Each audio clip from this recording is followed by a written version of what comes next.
ఇక కర్నూలు జిల్లా ఎమ్మిగనూరులో HMTV new year క్యాలెండర్ను TDP జిల్లా ఉపాధ్యక్షులు చంద్రశేఖర్ ఆవిష్కరించారు. ప్రజలకు నిజమైన సమాచారం, బాధ్యతాయుతమైన జర్నలిజంతో సేవలందిస్తున్న హెచ్ఎంటీవీ సంస్థ మరింత అభివృద్ధి చెందాలని ఆయన ఆకాంక్షించారు. కొత్త సంవత్సరంలో హెచ్ఎంటీవీ బృందం ప్రజాసేవ, మీడియా విలువలను మరింత బలపరచాలని సంస్థకు శుభాకాంక్షలు తెలియజేశారు.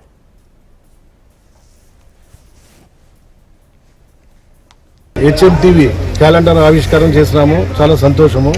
ఈ వార్షికోత్సవాలు ఇంకా ముందు చాలా జరుపుకోవాలని చెప్పేసి హెచ్ఎంటీవీ ఇంకా ప్రజాదరణ పొందడంలో ముందు లైన్లో ఉండాలని చెప్పేసి హెచ్ఎంటీవీ ద్వారా ప్రజల సమస్యల్ని బయటికి తీసుకెళ్తూ ఇంకా అనేక ప్రజాదరణ పొందాలని చెప్పేసి కోరుకుంటూ హెచ్ఎంటీవీకి ధన్యవాదాలు, కృతజ్ఞతలు, శుభాకాంక్షలు తెలియజేస్తున్నాం. Thank you.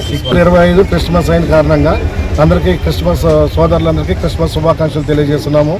అలాగే రాబోయే నూతన సంవత్సర శుభాకాంక్షలు, జనవరి 5వ తారీఖున జరిగే ఎమ్మిగనూరు జాతర శుభాకాంక్షలు నియోజకవర్గ ప్రజలందరికీ పార్టీ తరఫున తెలియజేస్తూ అందరికీ కృతజ్ఞతలు తెలియజేస్తున్నాను. జిల్లా ఉపాధ్యక్ష పదవి తెలుగుదేశం పార్టీ తరఫున ఇచ్చినారు. తెలుగుదేశం పార్టీలో కష్టపడే ప్రతి కార్యకర్తకి సరైన గుర్తింపు ఉంటుందని ఈరోజు నాకు వచ్చిన ఈ పదవే ప్రత్యక్ష సాక్ష్యము.